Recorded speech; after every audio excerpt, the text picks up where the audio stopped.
Do you think we can get the Trump administration to start calling themselves PROFA? Well, it is a little on the fucking nose.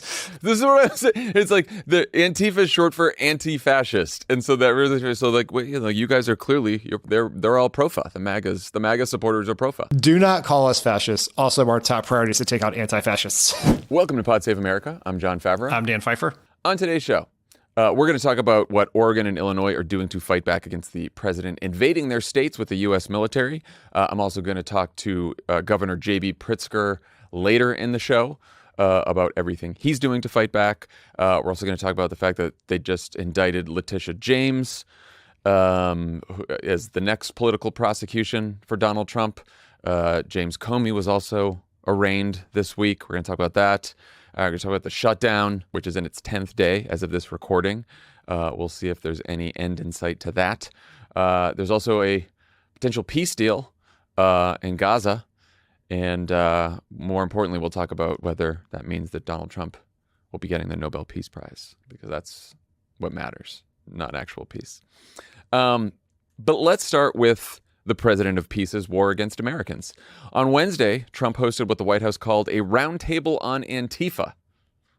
What a phrase. A roundtable on Antifa that featured Pam Bondi, Kristi Noem, Kash Patel, and a slew of right-wing influencers who allegedly cover Antifa. I guess they're journalists, which again, Antifa, not an actual organization.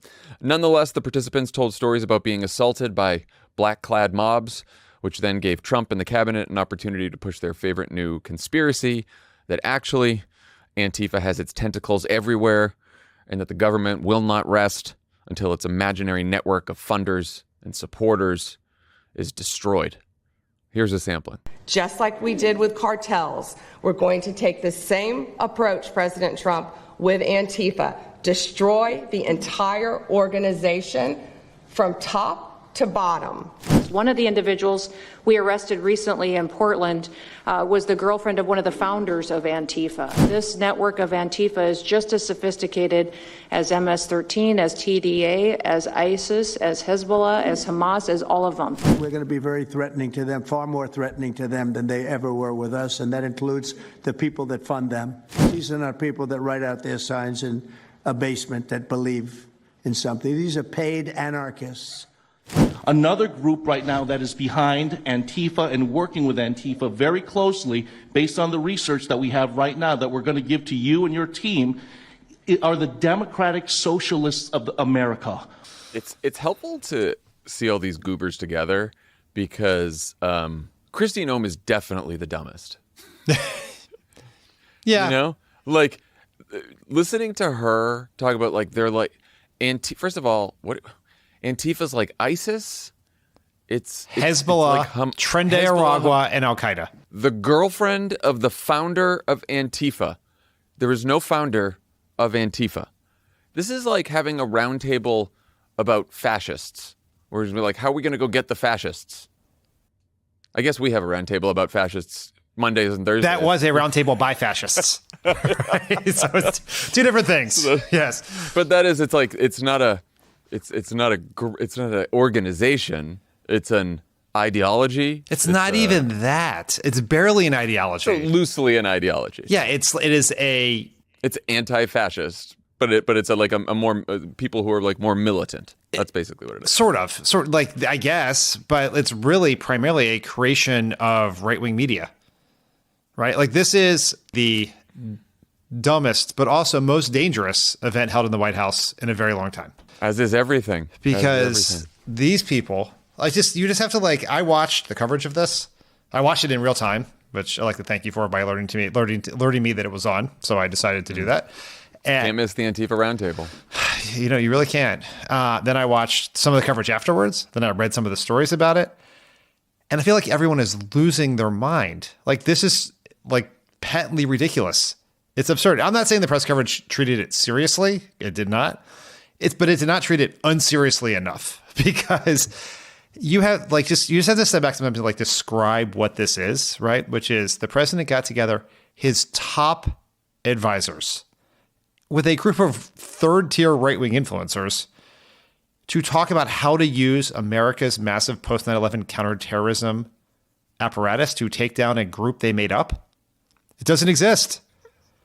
It's like it's Well, don't you remember we went through this in 2020 when like Bill Barr sort of helped out the president in saying that they were an organization, and then there was like a few yahoos in Congress that were trying to designate it a domestic terrorist organization, which isn't a thing.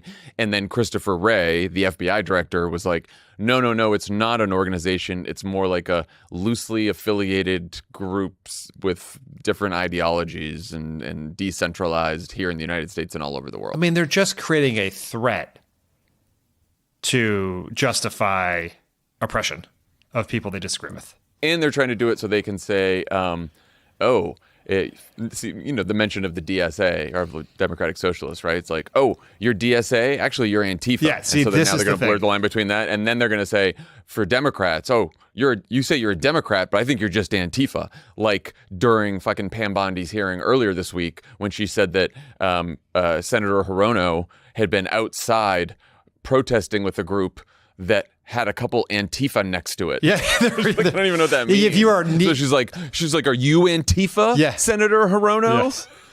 I mean, this is the dumb part is these people are fucking stupid with like these barest grasp on reality of what's actually happening in the world. Like they truly, their brains are so pickled by the right-wing bubble they live in that they like. I'm confident that Kristi Noem, like Stephen Miller makes a lot of shit ups in order to justify his true goals. Kristi Noem fucking believes that Antifa is like Hezbollah. And she really believes they're going to send in a SEAL team to Antifa HQ to disrupt the sleeper cells. Like, it's like, what? But by the way, if you know the address of Antifa HQ, please let the federal government know because they're looking. They are looking. It's like the Red Scare if there weren't really communists. Yes, that's exactly right. It's the dangerous part. Like they've actually stumbled ass backwards into something that is quite dangerous, potentially effective for their fascistic goals, which is if no one's Antifa, then everyone's Antifa.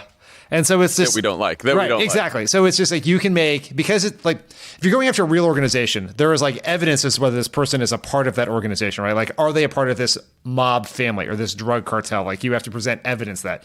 Here, you just have to assert that they're loosely associated with this philosophy, and therefore you can go rooting around into the financial records of their foundation, or you can investigate them for these crimes, or you can, or even more likely, just accuse them of being part of a domestic terrorist or domestic extremist, as Stephen Miller has done. Do you think we can get the Trump administration to start calling themselves PROFA? Well, it is a little on the fucking nose. This is what I'm saying. It's like the Antifa is short for anti-fascist, and so that really, so like, you guys are clearly they're all PROFA. The MAGA supporters are PROFA. Do not call us fascists. Also, our top priority is to take out anti-fascists. Enemies of our non-fascist state are called anti-fascists. It really is a laugh. Stupid. It's a laugh or cry moment. It really is. We're all the whole country's gonna go down for the stupidest fucking reasons by the stupidest fucking people. Yeah. I mean, I don't know if I wanted more intellectually serious people to take down the country. It's not like I'm asking for that, but it is rather ironic. Yes. Stupid. I don't know. Is it ironic? I don't even know if that's the right word. Anyway, it seems like this is more than just a threat. Reuters dropped a big investigative report on Thursday that has aides from the White House, Department of Justice, Department of Homeland Security talking on background about a specific plan to go after left-leaning groups.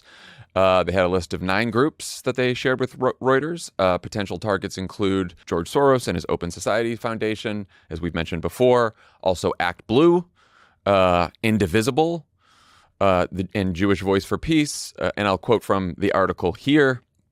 Potential tools to defund or shut down these groups include IRS investigations to strip them of tax-exempt status, criminal probes by the Justice Department and FBI, surveillance by federal law enforcement agencies, the use of RICO statutes, typically used for organized crime and financial investigations under anti-terror laws to identify donors and funders. The person directing all of it, according to the officials, is our friend Stephen Miller, who now regularly uses the term domestic extremists to describe American citizens who didn't vote for Donald Trump. And judges appointed by Trump in many cases. That's true. Yes. That's true. And judges. What did you make of the Reuters piece? Well, I'd say a couple things. One, I read the whole thing 2, 3, 4, 5 times. At no point did I find any evidence that there was any sort of left-wing conspiracy funding violence. That seems to be lacking in this. That's one. We work with Indivisible. We've worked with Indivisible for years. They're good friends and partners. Like, it is laughable to think that Indivisible, which has also like just grassroots chapters all across the country that get together to like help register voters and go to town hall meetings and get people organized, is like has anything to do with any kind of even close to violent activity. I mean, also the idea they're going after ActBlue, which is a payment processor. It's a payment processor. Yes, we're going to take down PayPal next. Like, what are we doing here? And then the other sort of funny insider baseball part of the story is they talked to two different White House officials on background. And one White House official was clearly like Stephen Miller Jason was like, who says, this is how we're going to take down the Soros network. And then the other White House official, who clearly probably worked in the counsel's office and does not want to go to prison in a subsequent administration, was like, no, we are only going to go after actual plots to fund violence. Then it's like the first administration official would be back in, first White House official would be back in like, no, we're taking down the lefties. In addition to being a very menacing story and like a pretty scary story, there's also like the classic bumbling incompetence that's going on in the government. You get this because, you know, Trump's twin directives on domestic political violence have caused confusion. Lawyers for the Department of Homeland Security are scrambling to figure out how to implement them legally, according to two DHS officials not authorized to speak publicly. So Trump also at that event with Antifa, and he mentioned this in the Reuters story, Trump requested participants to name groups and funders they claim carry out violence, effectively crowdsourcing potential targets in real time. He then vowed to pursue these. Anyone got any Antifa? Any Antifa out there that's pissing you off? Pam, go get them. I mean, just name names. The craziest part of that hearing or that roundtable was when the guy was like, I have a burnt American flag and I know the guy who burned it. And Trump was like, give his name to Pam so she can press charges. And then Trump gives this very strange constituent services now. Well, so we're doing it right there in real time. But then Trump's like, well, that's why we got rid of freedom of speech. Because he's now decided against all Supreme Court decisions and the Constitution itself that flag burning is now a crime punishable by a year in prison. There's no law on the book that suggests that. No. Yeah, which they can't do that. It's not going to work because it's constitutionally protected. And their legal argument, which is, I would say flimsy, but it's more than flimsy, it's fucking absurd, is that, and Trump tried to make it, I wouldn't say eloquently, is that burning the flag causes the people around the flag burner to become agitated and violent. Can I make a small point? I'm not President Trump's personal attorney, but it would seem to me that if I was Donald Trump, one thing that I would not try to encourage is prosecution of speech that leads to violence. You know, like if just by chance you gave us a speech on the mall, then the attendees of that speech then marched on the Capitol and tried to hang the vice president. Just as one example. Well, I don't think his lawyer would tell him anything about that because John Roberts and the court gave it a stamp of approval. Can't be prosecuted. Well, wait till President AOC expands the court, my friend. Jesus Christ. It's really like, what if anything Democratic leaders have been sort of quiet on the Antifa stuff? You know, there was initially when they put out the EOs, when they first announced the EOs, I think there were, the typical round of statements and the same people who are always speaking out are speaking out. Is there anything anyone can do about this? Like, it does seem like what you don't want is to get into this situation where, they don't go arrest everyone at Act Blue and Indivisible and all these groups, Open Society, but suddenly they open an investigation or there's FBI surveillance of these groups, or suddenly someone gets a subpoena and it's more drip, drip, drip than it is a big event that can focus everyone's attention. And I don't know, I worry about that part of it. Well, the other, it's also the shoe you never hear drop, which is, so it's like Trump named Reid Hoffman, right? The founder of LinkedIn, who's a huge Democratic donor. And he's like, we'll go after Reid Hoffman. There's no allegation that Reid Hoffman's involved in anything at all. But who is the other rich people out there who would think about becoming donors like Reid Hoffman, who now don't want to do that because they do not want to be on the anti-Antifa task force list, right? Yeah. I mean, so the question is, what do Democrats do about it? I mean, it's like, how many things can they yell about at one time, right? You have a significant part of our party, which is dealing with the government shutdown. We'll talk in about a minute. You have our most prominent governors, one is fighting a redistricting battle. The other one is having his state invaded by troops from Texas right now. I think the challenge for Democrats here, and this is a longer conversation I want us to have on a less newsy podcast at some point, but is about how you take all that's happening here and tie it into one story, not a slogan, not a sentence. Wow, you came to the right place, Dan. Yeah, one story about how, like, what Trump is doing, why he's doing it, what it means, and how it affects people. Like that. Yeah. That is the message. And there is, like, we've talked about this before, there is this like huge debate within the party about this. You put yourself in the middle of this debate by arguing the Democrats should make the shutdown about more than healthcare and to take on all these issues. That's a debate you and I can also have at a different point, but I think that, like, it's hard. Like, there's a whack-a-mole element to all of these things where the way you get out of that and the way you ultimately deal with the flood the zone strategy is you need a compelling narrative about Trump, this moment, this Republican Party, and how Democrats are different, under which you could fit all of these things. So you're not just putting out a fire here. What's our anti-Antifa statement right now? What's our statement on the troops? You know, all of that. Like, there have been some, Newsom has done some of this. Chris Murphy's done a lot of it. AOC has done some of this. Speaking of Chris Murphy, I had forgotten about this because it was a headline from, I don't know, a couple of weeks ago, which might as well have been a couple of years ago, that he's donating $100,000 from his political fund to progressive organizing group Indivisible. And I do think elected Democrats coming out and standing with some of these groups that could be potential targets publicly is probably important. There's great news because next, ActBlue's on all their websites. That's right. So here's what they're going to do. They're not just going to text you 7 times in ActBlue. They're going to text you 14 times in ActBlue. Like, no, and also, actually, maybe they have no. Yeah, that's right. So Trump, come talk to me about ActBlue for a sec. No, the reality is that the No Kings rally is coming up next weekend, which everyone should fucking go to. That is an opportunity. Indivisible is very involved in organizing. That's a group too. That is a moment where every Democratic official should stand publicly with people. Go to it. Be proud that you're going to it. Let everyone know. Publicize it. And because I do think that's going to be a moment to show that, like, no one is scared and no one is backing down. And yeah, because it's getting real. It's getting real. Of course, our cities are now the front lines in the battle against Antifa. The deployment of Oregon and Texas National Guard troops to Portland is still on hold for the moment, but that may not last long. A panel of judges from the Ninth Circuit Court of Appeals, 2 of the 3 of whom are Trump appointees, seem to think that the district judge had overstepped. If you remember, the Ninth Circuit was also the appeals court that heard Newsom and California's challenge to the deployment of troops here in LA.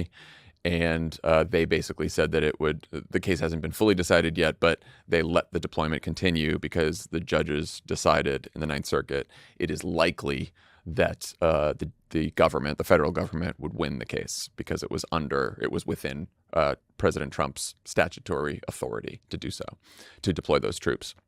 So Kristi Noem visited Portland on Tuesday, where she was accompanied by an entourage that included a pardoned January 6th insurrectionist. Did you know that, Dan?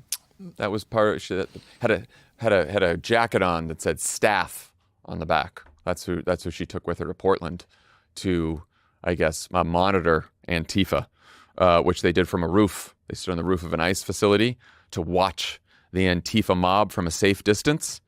The Antifa mob being a tiny crowd of protesters that included a guy in a chicken suit. I encourage you all to go look for that footage, because there's Kristi Noem and her January 6th insurrectionists and a bunch of other goobers up on a fucking roof, and they're looking down at a guy in a chicken suit. And that's America 2025. That's the civil war that's going on right now. During Thursday's cabinet meeting, Noem told Trump that she met with, when she was in Oregon, the governor, the mayor of Portland, the chief of police in Portland, the head of the highway patrol, and she called all of them lying and disingenuous and dishonest people for merely reporting to her that the protest was small, low energy, and under control, which of course it is. She also said that DHS would be purchasing more property in Portland to operate out of and sending more federal agents. She plans to do the same in Chicago, where a federal judge on Thursday heard arguments from lawyers from the city and state about blocking the guard deployments there, just a day after Trump posted a demand that J.B. Pritzker, who you'll hear from in a minute, and Mayor Brandon Johnson should both be jailed, quote, for failing to protect ICE officers. The judge didn't seem overly warm to the Justice Department's arguments, but as of this recording, she hadn't issued a ruling. Guys, just give us a thumbs up or something if you hear it. What's your take on what's happening in these cities, and who do you think's making the better argument? We talked about this when it happened in LA. We have talked about it happened in DC. And there is this surreal element to all of this, because this is the thing that if you said Trump was going to do, as Kamala Harris did in the campaign, then everyone would laugh at you and say you're insane for thinking that. You have TDS. But I think what is clear, particularly in Chicago and Portland, is the pattern here and the plan, which is Trump and his administration and his right-wing goons. They make up a threat, they fabricate a threat, or they exaggerate a real problem like crime or disorder, then send in masked ICE agents who essentially operate as a paramilitary organization with social media influencers in tow to capture it, to create chaos and backlash. Then they exaggerate that chaos and backlash and use that as a pretext to send in American troops. Right. And this is where, and this is an A+ answer to a poli-sci 101 question about how fascism starts. Right. This is the exact formula. This is exactly what they do. It's exactly what's happening. It's happened in LA. It's happened in DC. It's Chicago, Portland, and it's going to be everywhere by 2026. Like that is the path we are on. Yeah. And I think it's also important to point out, having gone through this here in LA, it can seem like it's not a big deal at first. We didn't notice really the National Guard deployed here in Los Angeles because they were defending like 2 federal buildings, from no one. Yes. They were out with ICE on some raids, I guess, but you wouldn't have seen them really. And same in DC, people in DC will tell you this too. And they were like taking pictures with tourists and they didn't have anything to do. And so they were cleaning up trash. And so I think there is this sense that, okay, the guard's here. It's crazy that Trump's doing this. There's no reason for him to do this. He's clearly doing this because he is power hungry and wants to, prove a point or whatever. But is it really causing much harm? But with each deployment, it gets a little more serious, and the deployment gets bigger, and the facts on the ground are much more intense, right? And so I think Chicago, of all the cities so far, like the way that ICE has been operating in Chicago is completely out of fucking control. And we have all seen the videos, and you've heard us talk about it here. You've seen it all on our socials, and we've been, reposting them and all that. There's they shot a pastor in the head with a pepper ball who was merely praying and actually asking the ICE agents to join him in prayer, doing nothing, and they shot him in the head with a pepper ball. And they dragged a woman out of her car yesterday she's a legal resident who was picking up her child at elementary school, dragged her out of the car. And this is happening. There's just a million stories like this right now. And so when you deploy troops in that situation where ICE is terrorizing neighborhoods, detaining, arresting people who are citizens, legal residents, or undocumented immigrants who are not dangerous by any measure, but using riot gear and flashbang grenades and pepper ball spray, and they're shooting pepper balls at journalists. And when you do that, then, and Pritzker talks with me about this, then of course, residents and neighbors are going to get mad and they're going to start shouting at ICE. And now you deploy troops into that situation. And now you've also got Trump flirting with invoking the Insurrection Act. And I talk about that with Pritzker as well, which would suddenly give the troops on the ground law enforcement power. So they're not just defending buildings or defending ICE agents, but now they can go carry out law enforcement actions, which they are not trained to do.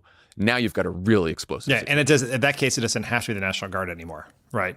Right, exactly. You could just say, exactly. you could actually do what Trump said he would do at the speech at Quantico with Hegseth and the generals, is use U.S. cities as training grounds for the troops that he expects to fight wars overseas.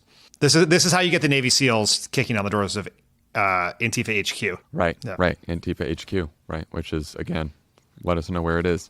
You see the Pope's involved? Woke Marxist Pope? I mean, you don't come to his city. He's a Chicagoan. I love our American Pope. Yeah. I thought I loved Pope Francis as my favorite Pope, I think because of Jesuit, big Jesuit guy.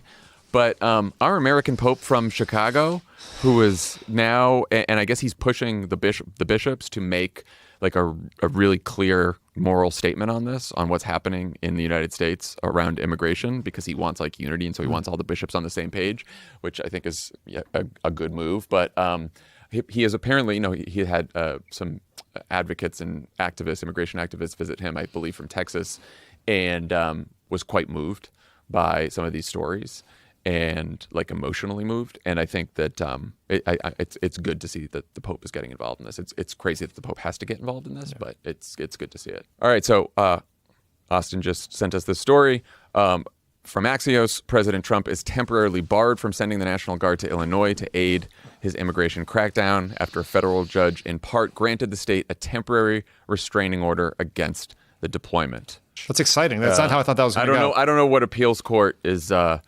assigned to Illinois, because it doesn't seem like the Ninth has been helping us. Which is supposed to be our best one. The Ninth Circuit was. That's what I thought. Yeah, because the Ninth is West Coast, but it seems like the Trump got some appeals court judges. We've been losing the lottery on the on which ones get picked for the panel. Anyway, that's a good ruling from the judge in out of Illinois. Pod Save America is brought to you by Uplift Desk. Tommy and John Lovett and I, we sit in an office together. Mm-hmm. We just sit on our asses on our chairs. Yeah, it's not good. And we're just scrolling through the news, watching the downfall of America. Yep. Just live tweeting it. Yep. Talking about it on mics. Yep.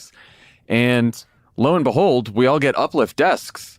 And boy, has it changed our lives. Yeah, it's good to kind of be on your feet from time to time while you're watching the downfall of America. Yeah. And now because we're all in the same office, we try to switch it up so that like someone's standing, someone's sitting, and then they go down, and then the other one goes up. I love the Uplift Desk. It's a really great desk. And it's also got lots of plugs and things. Like there's, places you can charge your phone. There's just cords. Like it's comfortable. I don't know. It's just really well designed. Cup holder, which I do make use of. The all-new Uplift V3 standing desk transforms your desk into a productivity engine. The V3 combines the best of Uplift's V2 and V2 commercial into one stronger, smarter frame. V3 provides unmatched stability. Redesigned feet and steel reinforcements make this the most stable standing desk yet. Fast assembly, assembles in minutes, no stress, no mess. The new Flex Mount Cable Manager comes with every desk to keep cords hidden and tidy. Gotta find that. V3 features smarter integrated design, which means upgraded everything. Speed, stability, ergonomics, and design. And as always, you get the ultimate customization options with the most extensive range of desktop styles and accessories in the industry. I never thought I'd be a standing desk person. Me either, but it's nice. And I thought when we got it, I was like, am I going to really use this? Am I going to stand up that much? All the time. You're the number one proponent of standing, I think. Yeah, I love standing. I'm sitting too much. Sitting too much, if it's bad for your body. You realize it when you stop. Yep. Absolutely. Transform your workspace and unlock your full potential with the all-new Uplift V3 standing desk. Go to upliftdesk.com/crooked and use our code crooked to get 4 free accessories, free same-day shipping, free returns, and an industry-leading 15-year warranty that covers your entire desk, plus an extra discount off your entire order. That's upliftdesk.com/crooked for this exclusive offer. It's only available through our link. This podcast is sponsored by Squarespace. Squarespace is the all-in-one website platform designed to elevate your online presence and drive your success.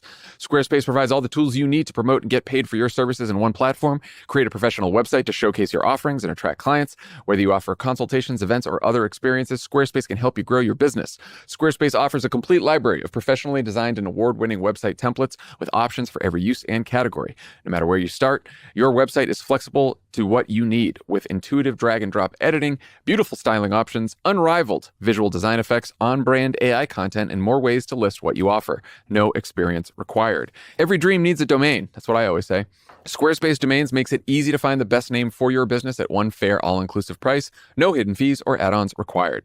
Every Squarespace domain comes with advanced privacy and security tools included to ensure your domain remains online and protected. Plus, Squarespace provides everything you need to bring more of your dream to life, whether that means building a website or adding a professional email service. Don't wait to claim your name. Invest in your dream domain today. Head to squarespace.com for a free trial, and when you're ready to launch, go to squarespace.com/crooked to save 10% off your first purchase of a website or domain. That's squarespace.com/crooked. News broke right before we started recording that a grand jury in the Eastern District of Virginia has indicted New York Attorney General Letitia James for one count of bank fraud and one count related to false statements. All right, so this was related to another alleged mortgage fraud case, Dan, that the mortgage fraud czar Bill Pulte has been pushing for quite some time. And once again, there was reporting leading up to this that all the attorneys, all the prosecutors who work in the Eastern District of Virginia didn't really see a case here, didn't think there was evidence for a case, didn't think there was evidence that she broke any laws. And so when Lindsay Halligan, Donald Trump's random staffer who had never prosecuted a case before, was installed, and then she indicted Comey, she went after Letitia James as well, and apparently has won an indictment from a grand jury on 2 charges. What are your how strong or weak do you think this case is against Tish James? I think the fact that Lindsay Halligan presented the indictment herself suggests that no actual qualified prosecutor in the office was willing to do so. So that says a lot about it. It's also, it's weak because one of the reasons Trump fired the original U.S. attorney for the Eastern District of Virginia was because he and his staff did not think there was a case you could bring here. And the third reason why we also know it's a bad case is that people are almost never, ever prosecuted for making this mistake.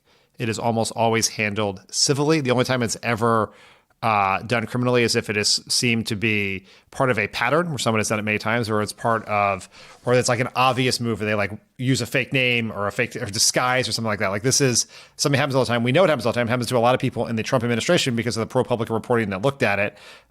So this is absurd, but this is what Trump wants. He wants another way he can go and say he went after his enemies, and everyone else on that list should be concerned, because even if they did not commit the fake crime in the Eastern District of Virginia, Trump will just fire the U.S. attorney wherever he wants to bring the case, install some other crony there, and do this same thing. Like this is where we are as a country now.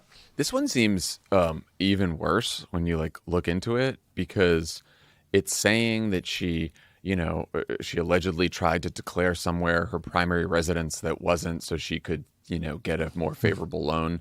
But in this case, it was like one document that a third party checked a box that said primary residence, but in another email, she wrote, "This will not be my primary residence," very clearly. And on another form, she said, "This will not be my primary residence." So then you'd have to believe that she tried to lie about this, but then told the truth about it as well. Like, that is just fucking insane. This happens all the time. This was a big thing in politics in the early 2000s, where members of Congress who also owned homes in D.C.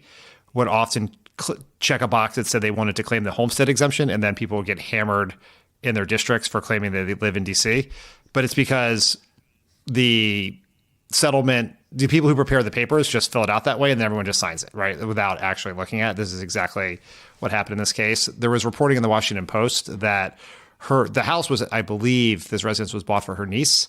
Her niece actually testified to the grand jury and reportedly gave testimony that was quite exculpatory of Letitia James, yet they proceeded anyway. It does seem like the indictment now, they're saying that the problem is that it's a rental it was always meant as a rental property for her niece.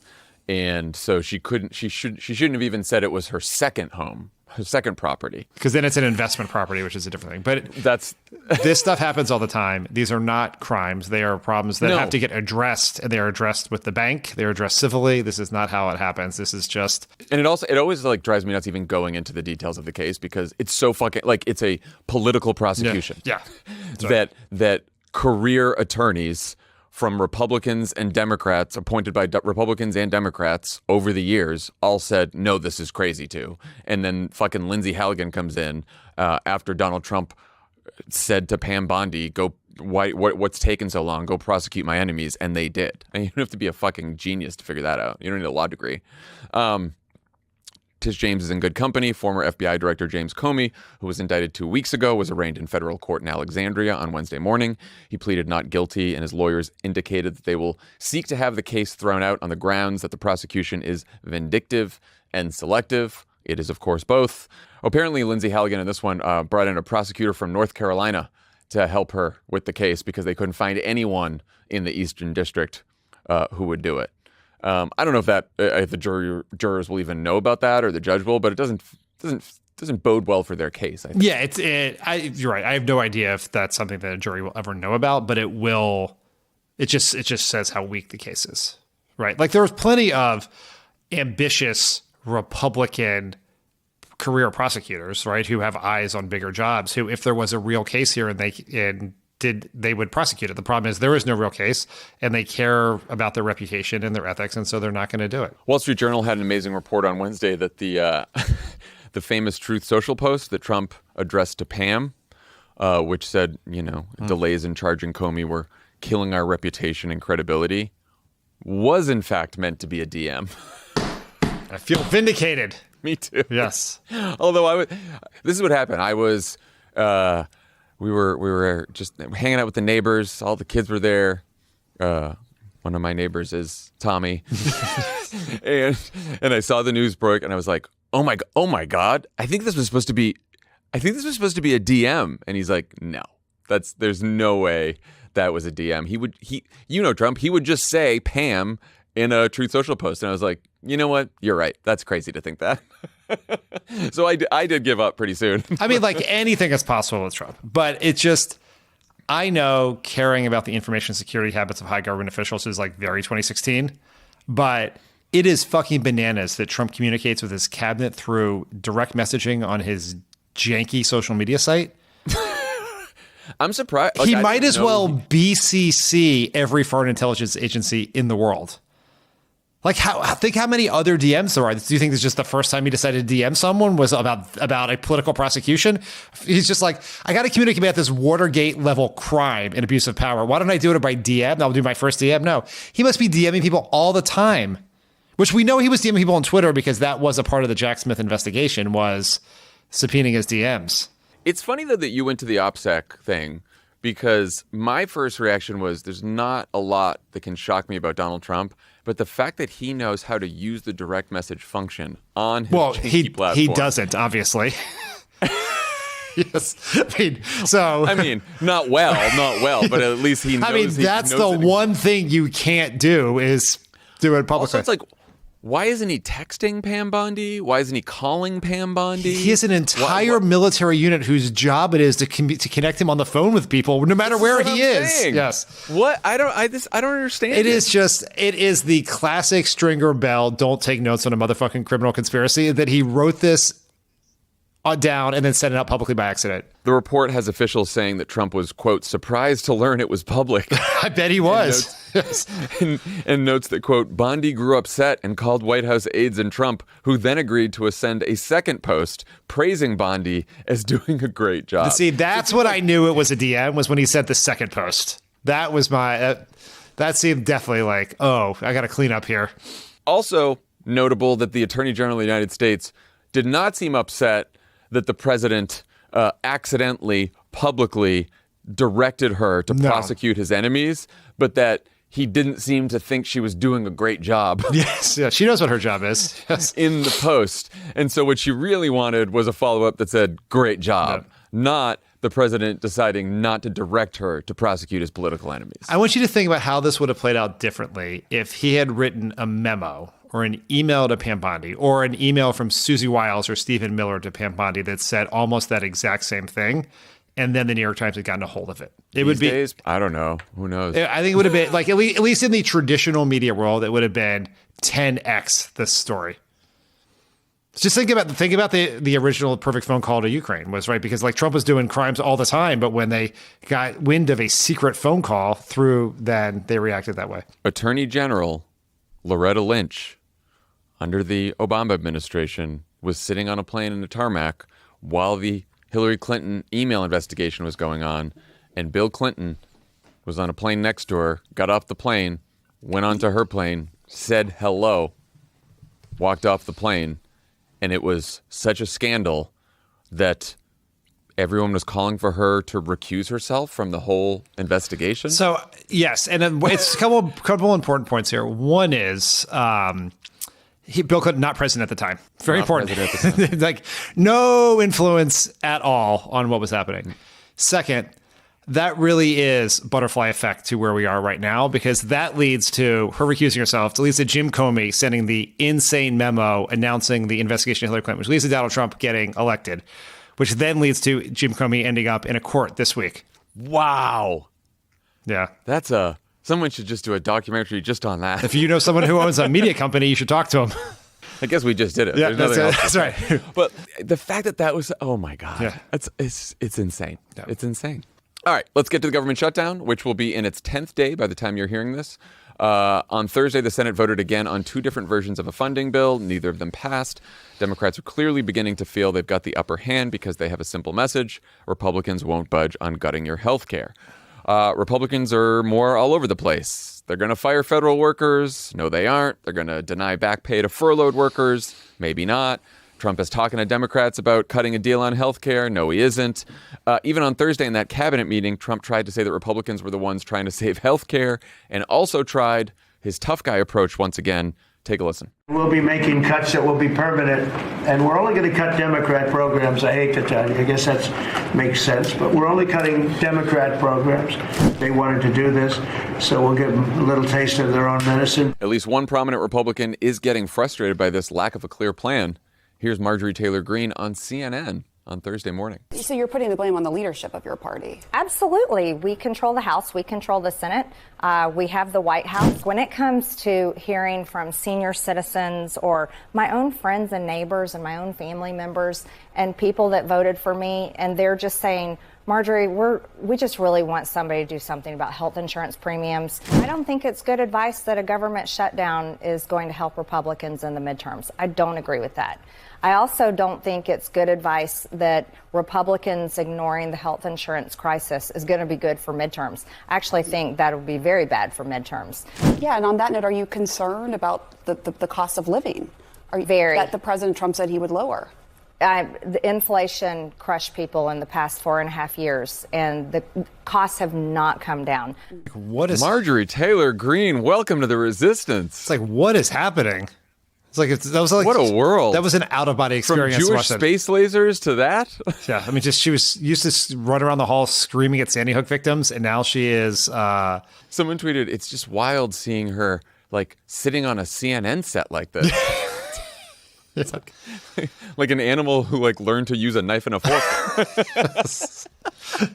Yeah. It's just, she's just sitting there all nice with Wolf Blitzer. Just being friendly. I mean, it's truly something. So that's cool, I guess. Yeah. Right? Yeah. I mean, any hope of other defections? What does it say? We're about to play another clip, but like, what does it say that you've got Marjorie Taylor Greene now pushing for Republicans to make a deal to extend the ACA subsidies, and then someone who's like a frontliner in a vulnerable seat, Mike Lawler, who's just like, yelling at Hakeem Jeffries. Yeah. Like, what is going on? I think it's notable that the 10 incumbent House Republicans in toss-up races are to the right of Marjorie Taylor Greene on healthcare. Yeah. The politics of these Obamacare tax credits are abysmal for Republicans. Mm-hmm. Abysmal. Right. So you have the Kaiser Family Foundation poll, which shows that 78% of people want them extended.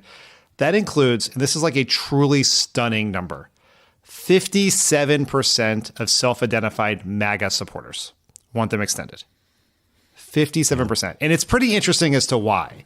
Because if you look at the... Isn't like 3/4 of the premium increases are going to hit red states? Well, yes, because so if you look at the Kaiser Family Foundation has been tracking Obamacare approval since the law passed. And it's never been more popular. Nearly 2/3 of Americans now support it. What's interesting is that disapproval among Republicans has come down pretty sharply by about 10 points in the last 4 years. That lines up pretty closely with the passage of the enhanced premiums in 2021. And the reason why those two things are probably connected is because if you live in a state that did not expand Medicaid, you're going to be more likely to be eligible for these tax credits. There's been a huge increase in Obamacare enrollment since the passage of these enhanced tax credits. Most of that is in red states. Like right now, 10% of the population in Texas and Florida is on the Affordable Care Act. And so ending these tax credits will cause ending these tax credits will cause a massive premium spike that is going to disproportionately hit Republicans in Republican states. Somehow, Marjorie Taylor Greene is the only Republican who gets that, because Georgia is a confusing case because they partially expanded Medicaid, but there is a disproportionate number of people who have signed up for the Obamacare since the tax credits in Georgia too. So her constituents will be hit by this. Do you think that other House Republicans are just, they feel like Marjorie Taylor Greene feels, but they just don't want to say anything because they are either thinking that there will be a deal at some point, or have like promised Mike Johnson that they wouldn't cause trouble and that they'd all stay strong and stay quiet for a while? There must be some, right? There have to be some. It has to be. It has to be. Just like they not because like they're, you don't have to guess their motivations. Yeah. But they know how to read polls. Yeah. I mean, and right? we've talked about the poll from Tony Fabrizio, Trump's pollster, which showed a massive swing in the generic ballot if the Republicans let these tax credits expire. So there have to be a bunch of people who think that, right? There are some of them who are coming up with like fig leaf solutions to try to say they're for something without actually being for something. So there are people who want it. Now, there's a huge part of his caucus who are in safe seats, who do not care about anything other than owning the libs and will let these things expire. Whether you can actually get a deal that can pass the House is an interesting question, but there are definitely people who agree with her. And the question is, will Marjorie Taylor Greene is probably not the best person to create a permission structure for other people, because I think most Republicans hate her too, but it does give some space or room for someone else to come out. I imagine that to get a deal to pass the House, you would need mostly Democratic votes. Yeah, essentially. Right? I mean, he's not going to get most of his caucus on board. He's not going to get a majority of his caucus on board. But would Johnson put a bill on the floor that violates the Hastert rule is the question. The Hastert rule being the rule named after the former Speaker of the House in prison for pedophilia. Which is now an issue that Republicans are once again on the right. Yeah. So that all comes together. It all comes. But that rule says that you cannot bring a bill to the floor that doesn't have a majority of the majority. Interesting. So let's talk about how this might end. Furloughed workers are going to start missing paychecks on Friday. Troops are going to start missing paychecks this Wednesday, the 15th. There's some reporting that will ultimately get a gang together, bipartisan gang, to figure this all out. Though there's also some reporting that even after the missed paychecks, Democrats are planning to stand firm. How are you feeling about this? How do you think this shakes out? I really have no idea, but I think the shutdown probably either comes to some sort of temporary end next week, or it's around for months potentially. Wow, you think it's possible to do months? Well, it's really hard to see what the thing that ends it is. Now, Thune floated today an idea that we'd open the government with a guaranteed vote on these tax credits at some point. Gallego, I think, just happened to be walking by reporters at the time this came up, and he said he would be open to that idea depending on the timing, because he wants to make sure that the vote happens, like the vote in the temporary funding bill line up, so the Democrats could walk away again if the Republicans didn't fulfill their end of it or whatever else. Right. So, because just to remind people again, this is about a 7-day CR. Yeah. Right.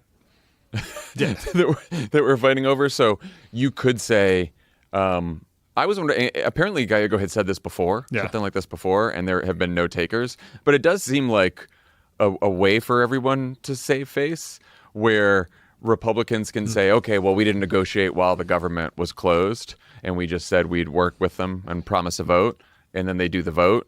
And then if Republicans don't provide the votes to extend the tax credit, then the CR only lasts a week, and then we're just back into the shutdown. You could do that to get troops paid. The other thing that could happen is, in a normal world where the Republicans were not staying out of Washington to avoid voting on the Epstein files, the House would today be voting on a bill to fund the troops. This happens every single time. And then Democrats have to make a decision, which is, do they vote for that and essentially give up some leverage in the shutdown, or but also then take on the political pain of denying pay to the troops. But they can't do that because Mike Johnson won't bring the House back. So, let's talk about how, in case this drags on for quite a while, let's talk about how Democrats are handling the messaging.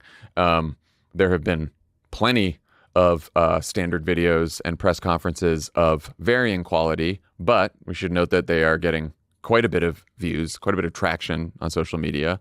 I think Peter Hamby at Puck had a piece about, and the firm Resonate tracks this, that, for once, a lot of like the Democratic created content, whether by politicians or influencers or groups or whatever, is just like outperforming a lot of the Republican content on social media, and is actually shutdown content is going quite far. So that's good. Democrats also seem to be having real luck taking the fight to Republicans in these ambush moments, I guess is what we're calling them now, that have been happening in the Capitol. In one of them, New York Republican Congressman Mike Lawler confronted Hakeem Jeffries about extending the ACA subsidies. And in another, Arizona Democratic Senators Mark Kelly and Ruben Gallego held a press conference outside Mike Johnson's office to pressure him to swear in newly elected Congresswoman Adelita Grijalva from their state. And Johnson walked into the middle of the press conference. Here's a taste of how both of those exchanges went. Did you get permission from your boss? Why don't we sign on right now? Did your boss, Donald Trump? Easily extend Did your right boss, now. Donald Trump, He's give you not my permission? boss. Yes, he is. You're chasing clout. You're an You embarrassment. could sign on You're not going to talk to me fraud and talk and over non-New me York residents because you don't want to getting hear what I have to say. Oh, I'm listening. So why don't Go you ahead. just keep your mouth shut? Oh, because you is showed up. that the way to You talk? showed up, Yeah. and so you voted for this one I big signed ugly on to bill. this. You can extend it right A now. permanent extension of massive tax breaks for your billionaire donors. So 90%. Let's be clear. The reason Adelita Grijalva is not here is because Mike Johnson wants to do two things. Number one, cover up for pedophiles on the Epstein list. And number two, put his members in a really rough position when it comes to voting and extending these ACA tax credits. This is an excuse so she doesn't sign on to that. This is absurd. This is the longest time the House has been out of the Senate. Do you want me to answer the question? If you ask Because questions, you're let not me answer. actually answering the question. I'm not blocking her. I just This told is the you. longest time that the House of Representatives has been out of session. That's not in a regular August session. This is the longest time it's taken for someone to be sworn in, and it all happens to coincide with the fact that she's going to be the deciding vote. Wow, that's democracy for Yeah. you right there.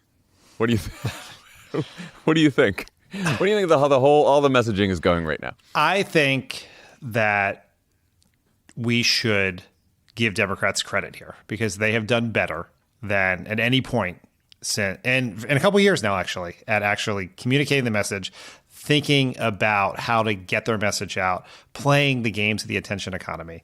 And like, I think it's good. Like, is it perfect? Of course not. Are some of these scenes like really cringy and painful to watch? Absolutely. But they have done much better, and we should give them credit for it. Yeah, I agree. I think it's the right look. It is good that they made this about healthcare. As you know, I think they should made it about more. I think they still should. But it is clear that healthcare is, they are right on both the substance and the politics here in healthcare. I guess what I hadn't anticipated is the notices that are coming out from the insurance companies that are going to let people know that their premiums are going up are a forcing mechanism that I hadn't anticipated would be as powerful as it is, right? Because I do think that without that, like if they were just arguing about reversing Medicaid cuts that aren't going to take effect for a couple years, I don't know that the fight would be as clearly defined as it is right now.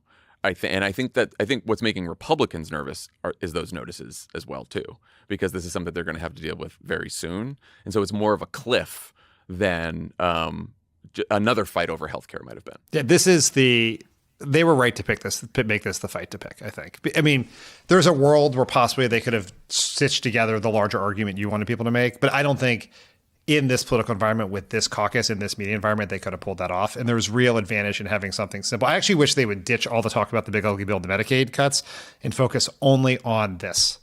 Because it's a one thing you can They got you calling it the big ugly bill, huh? How did it get to because you just made me listen to that clip. It's funny because I've actually been part of presentations where the argument is there's been this huge debate within the party about what you call it, right? Do you call it the big beautiful bill?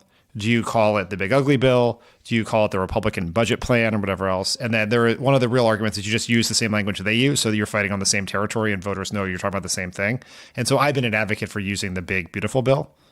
So I just fucked up is what I'm saying. What do you think would be happening right now if Democrats said, we are not going to vote to fund the government unless we make sure that ICE, federal agents, cannot raid people's homes without a warrant, that they cannot hold American citizens and legal residents for more than 2 hours, that they cannot use like military tactics and military weapons to invade communities in Black Hawk helicopters, just like basic constitutional rights, due process, no unreasonable search and seizure, focused on American citizens, legal residents, and all of these videos are out there that have gone probably more viral than the healthcare stuff. Of course. Like, and I'm just like, what do you?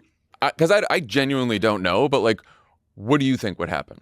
I think the challenge of that approach is twofold. One is, can you keep a caucus that spans from Jared Golden to AOC on board for that? Because you have to. Probably not. Right. That's one. Probably not. Two is this is a legislative fight, and you need a legislative solution to a legislative fight. So and I spent a lot of time thinking about this. I talked to some people about how you would possibly construct this. Like, let's say you're going to demand that funding can't go to some of these activities. It's a very hard thing to police. Like you really need a specific, I think in a shutdown fight, a specific legislative vehicle to solve the problem you want solved, right? Whether that is cut Medicaid like Newt Gingrich wanted, fund a wall like Trump wanted, defund Obamacare like Ted Cruz wanted, or extend these tax cuts like Democrats want.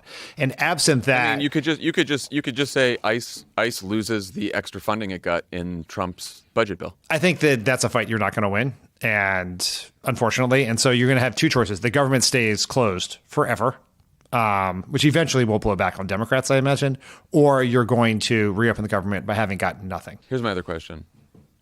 If we win this fight and get the health care, but the Affordable Care Act subsidies extended, do you think there is a political benefit for Democrats in the midterms or even leading up to the midterms? I think that people are thinking about the political benefit of this in a very simplistic, one-dimensional way. What Democrats needed to do here was to show that they had the strength to fight to lower costs for people. And so if we can actually do that and achieve it in a moment where people are paying attention, and not enough people are paying attention yet, to be clear, but this is a moment where we actually have a chance to look strong and look like we are fighting for people on an issue that nearly 80% of the country wants. And I think that can have benefits on how people see Democrats. Because the problem we have here is, like, if you want to understand the difference between 2018 and 2026 right now, is that Trump is just as unpopular as he was at this point in 2017. He is doing more unpopular stuff, frankly, now than he was doing then. He was above water in the economy back then. He's really far underwater in the economy right now. But the reason why the generic ballot was Democrats +7 then and Democrats +3 now is because people don't trust us to be an alternative. And so the political benefit here, if we could pull it off, is that people have a better trust in us to be someone who can fight for them. And when you say people, do you think it helps with our voters, like people who are already Democrats who are just pissed at the Democratic Party? Or is it, I mean, because we know that most of the people who are actually going to be helped by this are Trump voters, or at least, 75%, right? And I don't think that they're going to change their opinion of Democrats, even though they got helped by premium increases, though I hope so. Maybe a few will. Maybe it's independents who are just looking for a party that actually is going to fight for something they care about? I think it's a couple of different audiences. But one, this is probably not super connected to how we would do in the midterms, but it has a real chance of improving the Democratic Party's approval rating because more Democrats might like the Democratic Party, which would just be nice. We could spend less time talking about our brand crisis all the time. But the people who you were looking to see that are the Biden-Trump voters. You were looking at the younger voters who supported Trump, who now whose approval rating of him has dropped significantly. You're looking at Latino voters whose approval rating of Trump has dropped significantly since 2024. And you're looking at a sort of a wider swath of working class, non-white voters, right? All the groups that Trump made gains with, many of whom voted for Biden in 2020, and even if they didn't vote in 2020, probably would have picked Biden if they had. Those are the voters that we have a chance to make inroads with, and that's who we need to sell ourselves to. I don't also think it's not as specific as these. There are 15 million people who use these tax credits.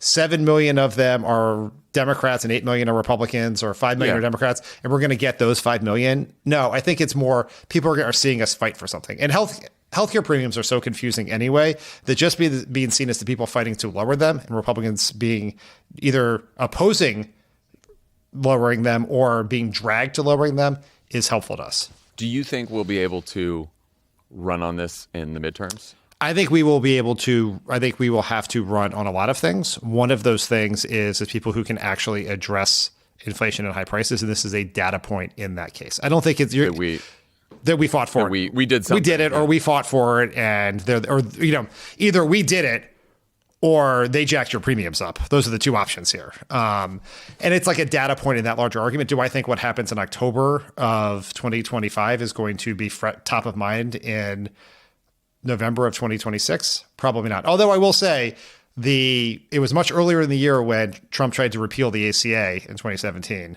And that was still pretty resonant when people went to vote in 2018. Yeah. I do think that even if this is about making the Democrats in Congress who took part in this feel confident that they can fight. Yeah. And that fighting is a good thing and that taking a risk is a good thing, then that's positive. Like good for them that they got positive reinforcement for taking that risk. I mean, this is sort of small ball part of it, but you'll remember this from having been in the Senate at the time. But the Democrats were a fucking mess after the 2004 election. And one of the things that actually taught Democrats how to fight back against Bush was the fight to defeat Social Security privatization. This is akin to that. It created unity in the party. It reminded the base that we can fight. It reminded Democrats in Congress they could fight. And I think this has the potential to have a similar effect. Yeah. I'm shocked that Republicans have not looked to make a deal and get out of this at this point. Well, it's hard because Trump doesn't understand the issue, and so that's the forcing mechanism here. But he's probably the one with the best politics on this. Yeah, internally, he's got like an instinct that because he's like accidentally saying, "Yeah, I want to do a deal on healthcare," and then he has to walk it back and all that kind of shit. But like he doesn't want this issue on the table. I would imagine not. And I can't imagine that Republicans in the House and Senate who are trying to keep the House and Senate want this on the table. And so it's like if I'm a Republican, a Republican strategist, like I look for a way that it doesn't look like I lost and just gave in to the Democrats, but that we can take the issue off the table and extend the fucking subsidies if I'm looking at the polling and want to win the midterm. One of the things that's keeping a deal from getting done is the lack of vulnerable incumbents in either party. You have Susan Collins, right? Who's looking for a deal. John Ossoff, who's not looking for a deal. And because you remember what ended the Waffle House shutdown of 2018 was Claire McCaskill, Joe Manchin, all these people were up in 2018 in red states were like, get me the fuck out of this. There's just no one in that situation because the other Senate races don't have incumbents, right? North Carolina, Iowa, Texas, you have an incumbent, but that incumbent's in the middle of a primary where they're basically trying to see who could be the bigger fascist right now. So that person's not going to cut an Affordable Care Act deal. And so that's why it's hard to get a gang together because you don't have people whose own political immediate self-interest is affected by this. All right. We wanted to spend just a bit of time on the good news that's being celebrated literally around the world. Hopefully you've listened to Tommy and Ben on this already, but on Wednesday evening, Hamas accepted the first phase of the Gaza peace plan brokered by the Trump team. As of this recording, Israel's government was doing the same. If that happens, the IDF will pull back to a first designated perimeter, and Hamas will release the remaining hostages, which Trump says could happen as early as Monday or maybe Tuesday. He also said he'll be traveling to Israel in the coming days and that he'll meet with hostages once they return. What do you think?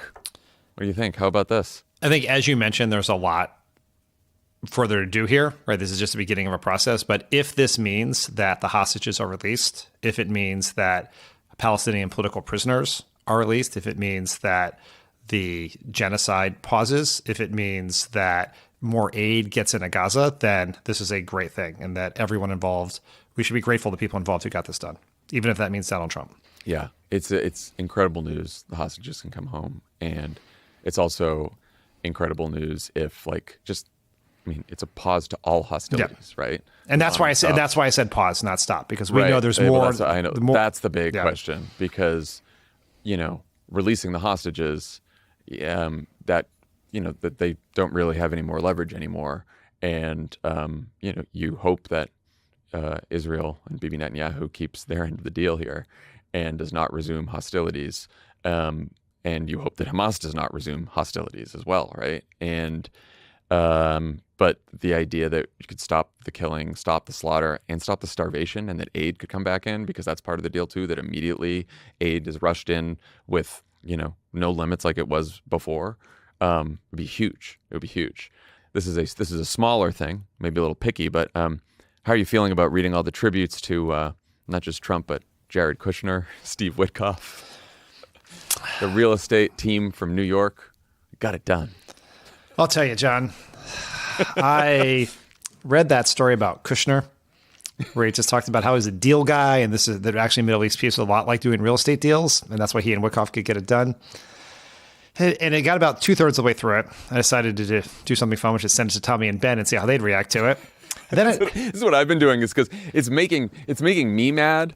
And so I'm like, I can't imagine how I can now, because Tommy all day, what the fuck? Yes. And so I've decided to stop reading them. Decided I can take a pause. I don't need this. Like, but it's also, and Tommy and Ben were saying this too, like Trump, and good for Trump on this, was able to put pressure on Bibi, right? Which we were told a million times that Joe Biden just couldn't do and wouldn't work.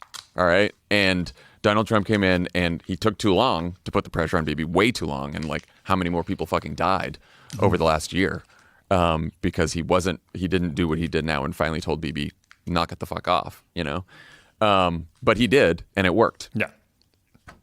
Or at least we hope it works. Yeah. It is an indictment of Biden's strategy, for sure. Yeah, for sure.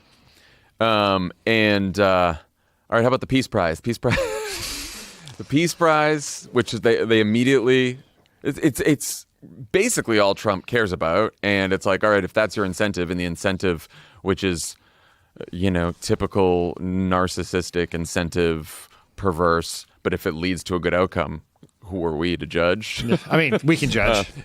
We can judge, but the outcome would be good, right? Not the outcome of him getting the Peace Prize, but the outcome of the war being over. That's the good outcome. And by the time you're listening to this, we'll know. Oh, yeah. It'll be out. Oh, yeah. Because it gets announced tomorrow morning. Well, and what we did find out is The Guardian said that I think they have like sources in the Nobel Prize Committee saying that they picked the winner on Monday. Yeah, final meeting was Monday. So before this whole deal came about. I'm excited for the Axios story about Trump yelling at Kushner and Witkoff for not getting this done over the weekend so that he could get in before the vote.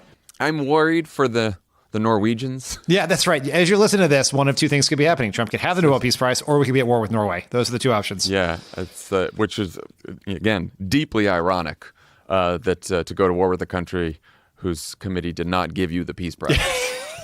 That would be... And if I were a Norwegian, I would not get in a boat around those fjords anytime soon if this doesn't go well. I would just say to the Nobel Prize Committee, you have to keep dangling in front of him for as long as possible. You want him because if he gets it, he's going to stop caring about peace. So the carrot's always got to be like 1 foot out of his reach. So he continues. Like we still got to deal with Russia, Ukraine. There are other things in the world. Like, because even while he was trying to get the Nobel Peace Prize, he has started multiple conflicts around the world and sort of just bombing boats everywhere. So if he doesn't have that incentive, what do we think is going to happen? President of peace, president of extrajudicial executions at sea. Yeah. Right? It's the same thing. Peace through war, as they always say. Speaking of which, on Thursday afternoon, final thing we'll leave you with here. On Thursday afternoon, Kristi Noem tweeted out an AI parody video, all the rage these days among the Trump administration, of the Love Boat theme song featuring Trump as the captain, tailor-made to go viral, piss off libs like us. And you know what? It worked. Here it is. The dry boats now are destroyed and our ocean show.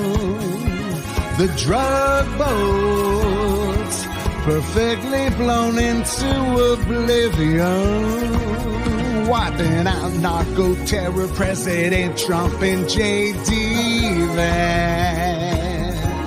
America they love.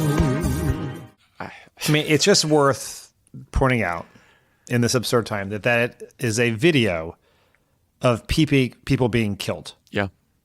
With people being murdered. People being executed through with no due process, no evidence, just killed. As it sent out as a joke by the Secretary of Homeland Security. And they are saying merely that they are narco-terrorists that they killed, which, even if that's true, is not a legal basis to kill people. The government has not even bothered to say who they were, has not even bothered to, like you said, offer any evidence whatsoever, offer the identities of the people. The president of Colombia this week said actually one of the boats was a bunch of Colombian citizens in the boat. And is that true? We don't know, because the U.S. government will not provide any information about this. They are just saying, trust us, we are murdering people at sea, and we're saying they're narco-terrorists, and we don't have to tell you anything else.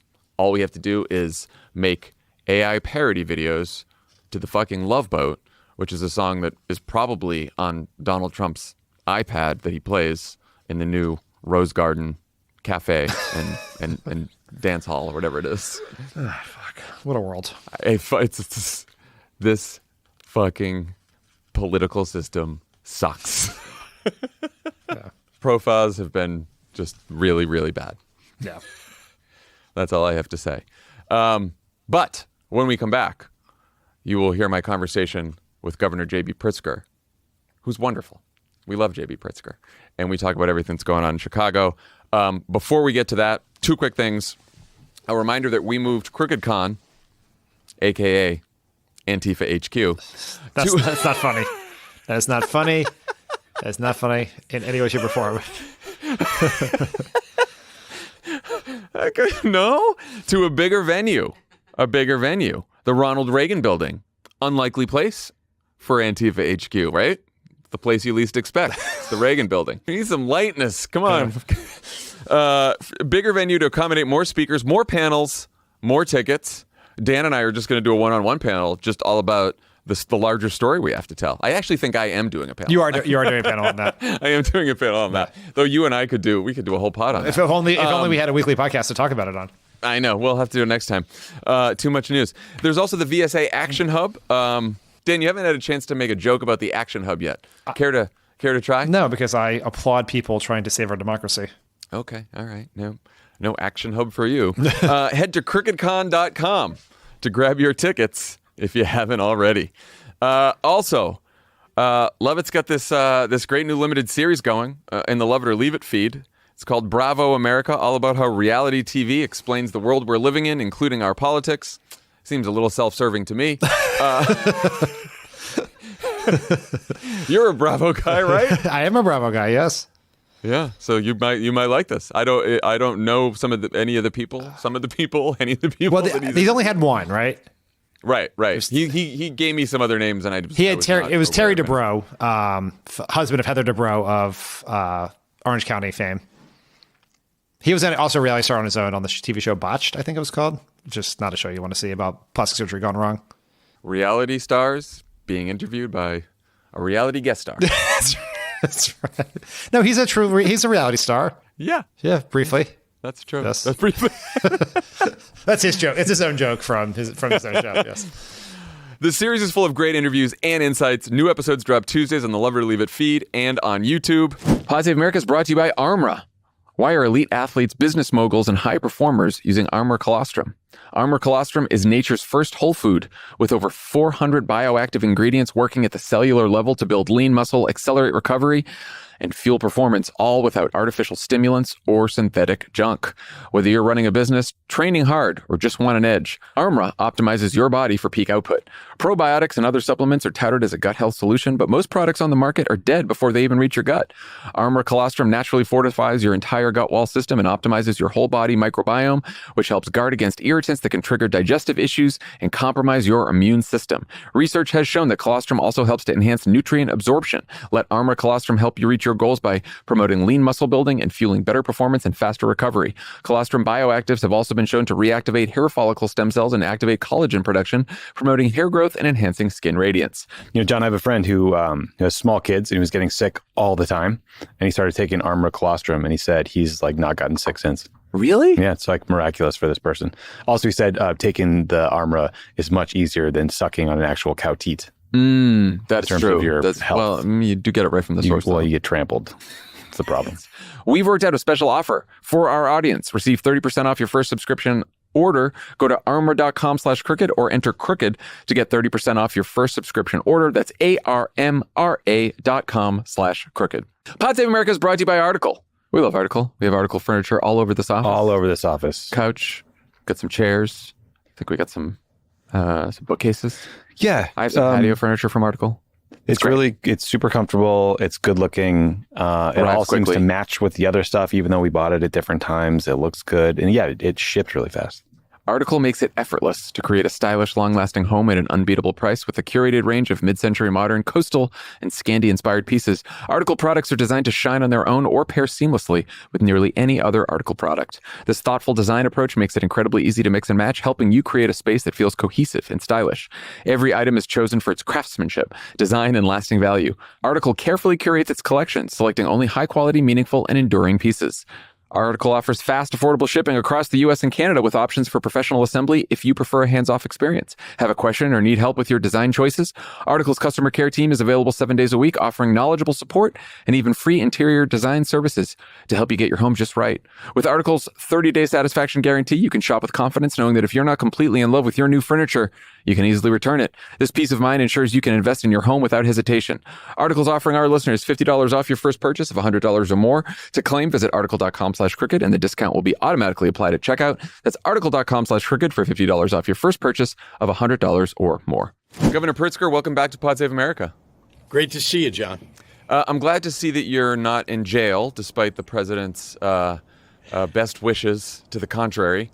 He and Kristi Noem were just in a cabinet meeting today. They said that the reason you're pushing back on the guard deployment is because you're scared and threatened by the anarchists and the politics of doing the right thing. Care to respond? Yeah, often when the president and his minions say anything, it's really a reflection of how they're feeling. They're just projecting on other people. So I would just say the same right back at them. I think they're afraid.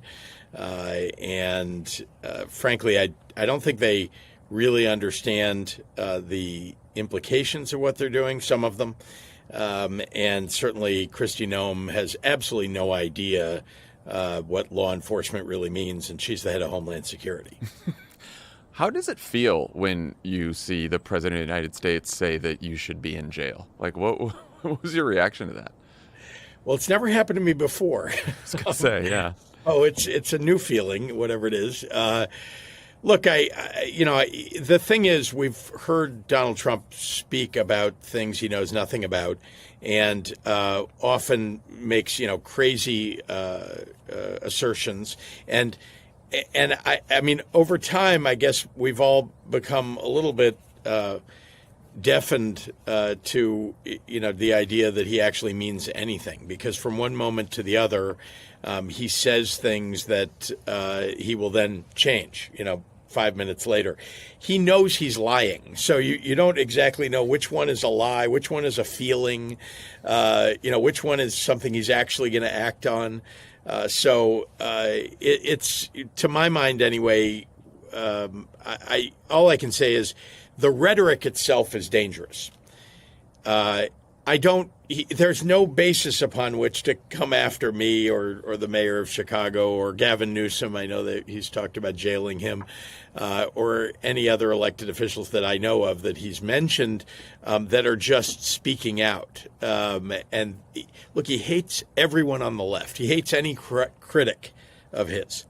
And so I'm a critic. I'm going to get criticism. I don't think that it's going to have any real impact. And so I kind of thumb my nose at the guy because I just don't think that he's a serious individual. By the way, the rest of the world knows that he is not a serious individual. He's got a lot of power, and I know that too. But as if the guy says something on a day and means it, you can't take that for granted. So he and Noam continue to describe Chicago as some kind of a crime-ridden, lawless hellhole where, brave ICE agents are being assaulted by anarchists. For people who aren't in Chicago, who have only seen like headlines and posts here and there, what's the situation on the ground right now? Well, day before yesterday, Condé Nast named us the best big city in America. So let's start with that. Look, I love Chicago. It was one of the best places I've ever lived. Thank you. And I have to say, we've had truly an amazing summer. And I would point out we've had a greater tourism than ever before in the history of Chicago and in the state of Illinois. So the idea that people are, continuing to come to Chicago to visit us, and yet somehow it's a hellhole and crime-ridden, and people are wearing flak jackets, and murders are happening right and left around you, it's ludicrous. And now, I recognize we're a big city. We've had crime in the past. I think every big city's had, a wave of crime that they've had to deal with. But 4 years ago to today, half the number of homicides in the state of Illinois, in the city of Chicago, rather. The state, by the way, the state of Illinois, including the city, doesn't rank in the bottom half in terms of violent crime. We're 19th. I would like to be first, best, most, safest. That would be first. We're 19th safest. Yep. So I'm working on the rest. But the point is, everything that he's saying about Chicago and Illinois is just something that he's got drilled into his head from I don't know when. And the man doesn't read anything. He doesn't know anything except what he gets told by Stephen Miller or by Kristi Noem or by I don't know who in the White House, who have their own designs on on what the world order should look like with Donald Trump as their leader.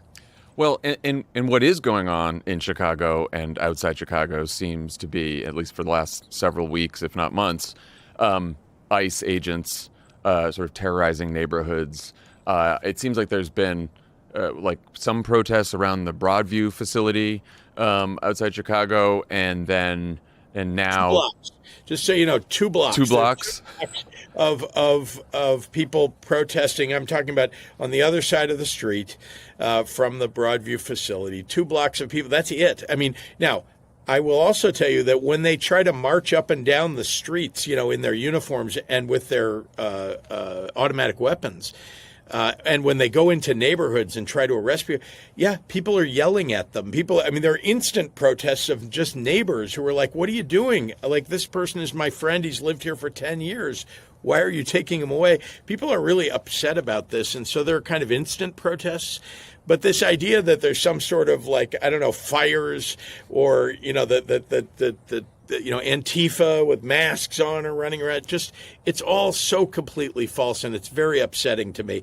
Sorry to interrupt you, but the idea that the protests that people are talking about, there are more and more people showing up because they're getting more and more upset about what's happening, and ICE is mistreating people, including U.S. citizens. They're running up to people who are brown. You've seen the videos, but I'm telling you, holding somebody who's brown and saying, I need proof of your citizenship. John, you don't carry proof of citizenship. I bet you don't. No, I do not. I don't. We have a driver's license. That's not proof of citizenship. And we've never had to do that in this country. And yet that is what is now being demanded, or you will be detained and possibly arrested. And now the Guard has been deployed, and he's federalized the Illinois National Guard, and Texas has sent 200 troops. What is the status of that? I know that there was a court hearing today. Probably there may be a ruling by the time you're all hearing this. But what's the status of the Guard right now? Well, I think 2 things. One is that they've also deployed California National Guard to Illinois. That's news, by the way. I don't think anybody else knows that yet. There are 14 of them so far from California, we found out today. The hearing that you're talking about has been going on since earlier this afternoon. They took a little break in the middle because I think that the feds needed to get some information demanded by the judge to present to them, but they're coming back in about an hour and a half from now, and we're expecting that there will be a ruling, but it's hard to tell. Have you spoken to Greg Abbott at all since the deployment of the Texas National Guard to Illinois? No, he has not called me.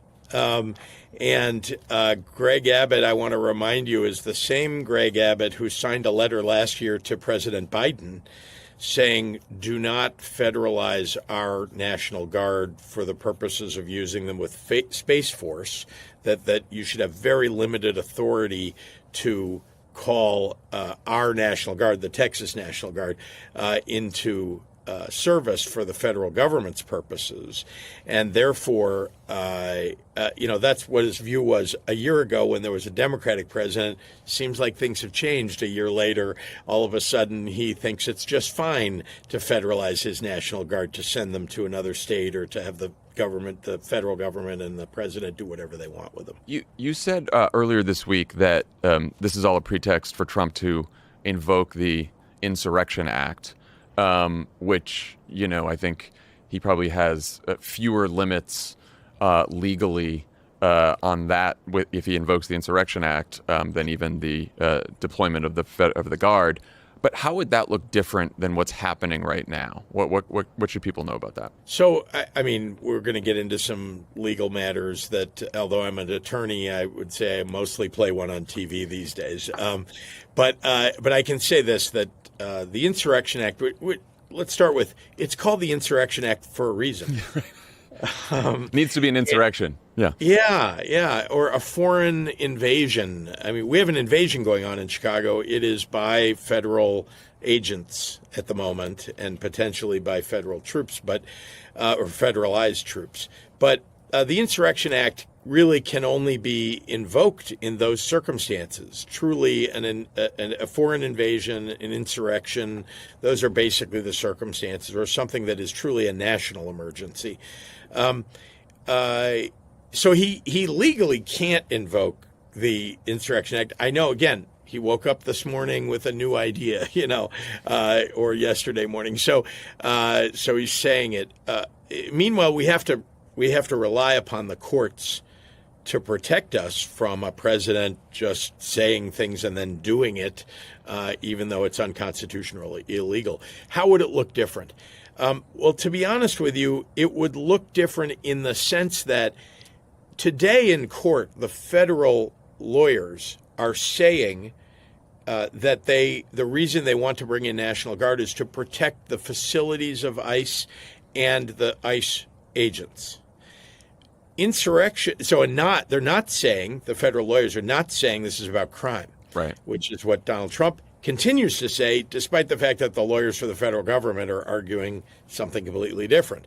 So why are they sending troops in? Donald Trump is telling them to, and they're coming up with any argument that will work. The Insurrection Act, the difference between the current situation and Insurrection Act invocation is that the Insurrection Act would essentially allow those troops to repel the foreign invasion or to put down the insurrection. And that could be done in a lot of different ways, including something that would look like crime fighting or something that would look like martial law.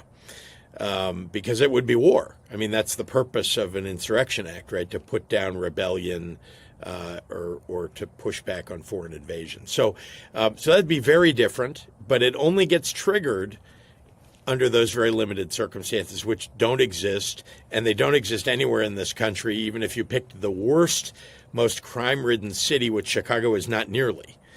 Even if you pick that city, that would not trigger, my understanding as an attorney and as someone who's talked to a lot of attorneys recently about this, would not trigger the Insurrection Act. So you guys have taken legal action on the Guard deployments. What other options are you considering to help protect the people of Illinois from ICE terrorizing the neighborhoods, from everything else that Donald Trump is trying to do to Illinois and Chicago specifically? I'm sure you get up every day and your highest priority is to protect people in your state. And this is obviously a pretty extreme situation that it seems like Donald Trump wants to escalate even further. So do you have other options or other tools that you can consider? Look, there are limits on the power of states to overcome what the federal government is attempting to do. So I believe me, starting on November the 8th, we began looking at all of the things that we thought Donald Trump was capable of doing, and trying to think through how we could respond, what all of the available responses are. And still, there are things we didn't imagine, that are happening. And so we have to think it through constantly. And thank God we've got a great attorney general. I've got a great general counsel in my office, and terrific outside counsels that help us as well, not to mention our teams. And they're basically a bunch of things that we've been doing. And I've sometimes talked about, Trump-proofing our state. So we've passed laws that have done things to protect people in our neighborhoods. Again, not knowing exactly what was going to happen, ice on the ground for persistent, months. But here are some things that we're doing and will continue to do. And then, of course, there are things we can contemplate. One is we funded something that's, I guess we're all calling rapid reaction, which is local nonprofit organizations that when ICE comes into a neighborhood, they are texted or called by people in the neighborhood. Everybody knows how to get a hold of them in the neighborhoods where we think they're most targeted, and those folks come in from wherever they are nearby. It's they know who's nearby, and they come as fast as they can. And the idea is not to interfere with ICE, because you're not allowed. It's not legal to stand in the way of a law enforcement officer, federal government, or state. But rather to make sure that people in the neighborhood generally are warned what's going on, and also to help out people who are being ill affected. There's a family, I'll just take an example, a family where maybe there's a mixed status family where one person is undocumented and another person is perhaps partially documented, and another person yet still is a U.S. citizen. And ICE will come in, detain them all, because they all look alike and nobody has proof on them of their status. And then, after perhaps an hour, they will have detained them in a car or perhaps removed them to another place. And then they'll let the U.S. citizen go, what have you. But the Rapid Reaction Force is there to assist. What about the children that are there? What about the grandma who's not being arrested, but she's now left by herself? And the neighborhood is traumatized. One other thing, remember that we've got, real trauma going on where you've got children at elementary schools nearby they don't know. We all talk about whether a parent can, walk their child to school because they might get stopped by ICE, and that's one problem. Another is the children at the school are traumatized by the idea, even now, that they don't know if they go home, if anybody's going to be home when they get there.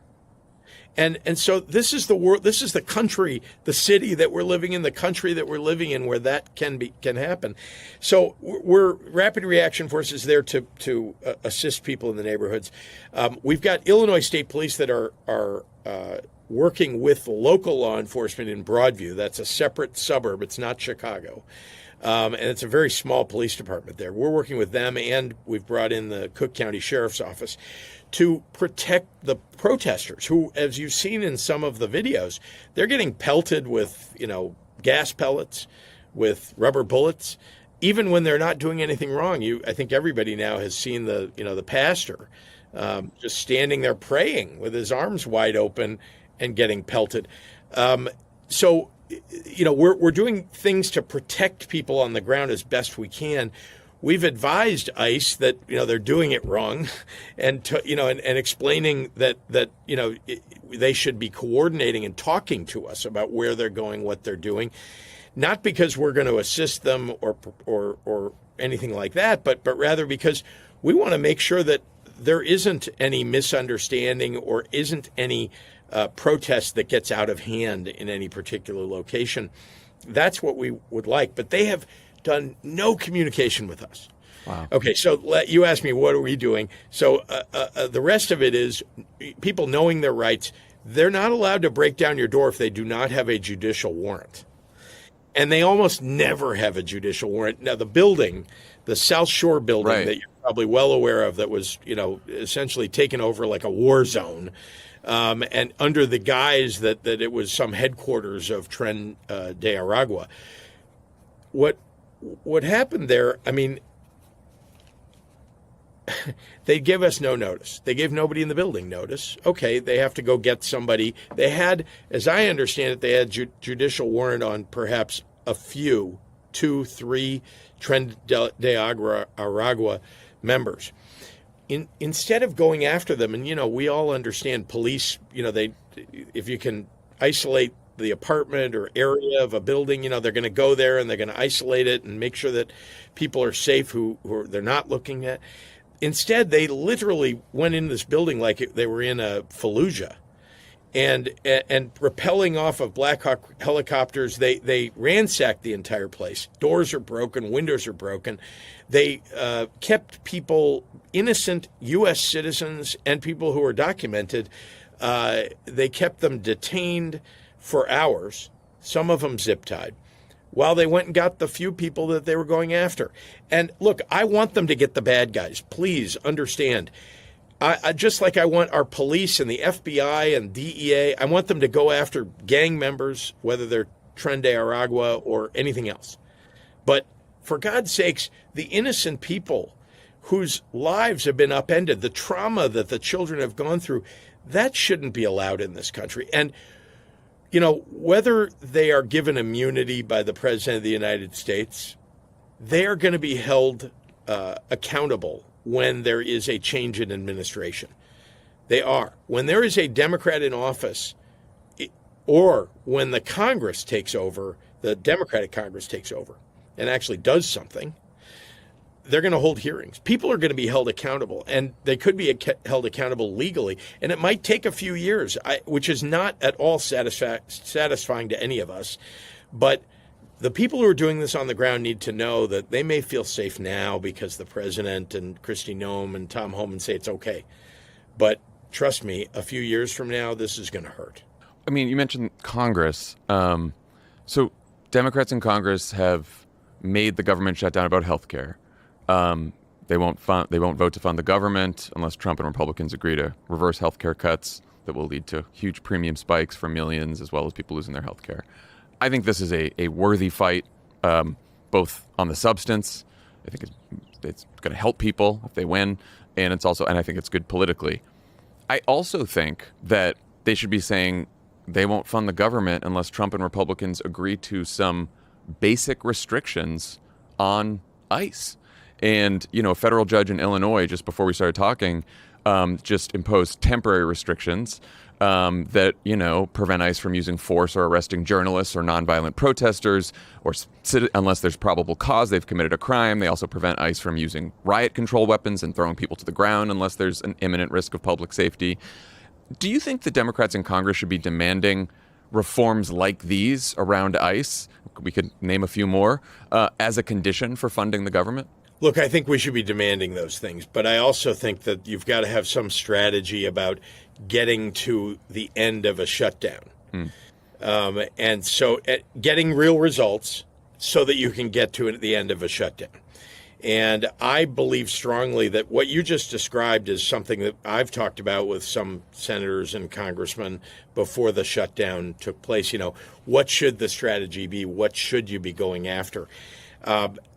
Again, I think we should be fighting for, as you just said, like both sides of that, right? Healthcare and, I guess I'll just broadly say, democracy. Yeah. But I do think that it's very difficult to get actual guarantees from a federal administration, especially one that's being given carte blanche by the Supreme Court, and as if they have ultimate executive power with very few limitations. It's hard to get any agreement from them that will hold. Yeah. But what you can do is get a piece of legislation that says, we're going to give people or preserve people's health care and make sure that they're not dying because they don't have health care coverage or that their premiums will be doubled. So I think there's a limit to what you can demand, because otherwise, why not just put everything on the table and say we're not opening up the government until we get all of these things. So I think, again, I am not suggesting that we shouldn't be very, very vocal and fight very hard to make sure that we're limiting what ICE and CBP are doing. But I think there's just a limit to what can be done by Congress right now. And this is actually, because you raise it, I'll just tell you, it's why I think that governors are so important in this moment. And I know that sounds self-serving, but I just am saying that governors, whether it's Gavin Newsom or, Maura Healey or Michelle Lujan Grisham, we don't talk about all those folks all the time, but governors have the ability to get things done, and we have. I mean, Tim Walz, I was just in Minnesota with him. Boy, look at the things he's gotten done, and even with a divided, 50-50 legislature. Yeah. But in Washington, I mean, it's so little gets done that's positive for the American people, and I think that it's a little bit like we need to look back to the states. We banned, prior authorizations for mental health, for example. We've expanded healthcare in a massive way since I've been governor. We raised the minimum wage $15 here now from $8.25 when I took office. Just all of those things are things we got done at the state level that really do help people. While the federal government is kind of like either hurting or just sitting silent and neutral and getting nothing done. It's a sad state of affairs in the country, and I do think the 2026 elections are going to be vital for determining which direction we're really going to go. For sure. And you've warned a few times now that Trump might use the military in connection with the 2026 elections. What specifically are you worried about, and what do you think can be done about it? Well, I think we're seeing something very unusual, and I guess I'm going to piece a few things together for you just to make the point. So we're seeing the agents themselves dressed as soldiers marching in a major city, in several major cities, causing mayhem and hoping to bring in more soldiers, right? These folks, nobody knows the difference between somebody wearing camouflage and holding an automatic weapon who happens to be an ICE agent and someone who's wearing the same thing, who's a soldier. So the normalization of that is what I think their aim is. And, they keep expanding more cities, right? It's easier to do it in a red state, even in a blue city, but a red state, than it is in a blue state. But that's, so you're seeing them do it in blue states and red states. Now, that's one thing that's happening, normalization and militarization of cities.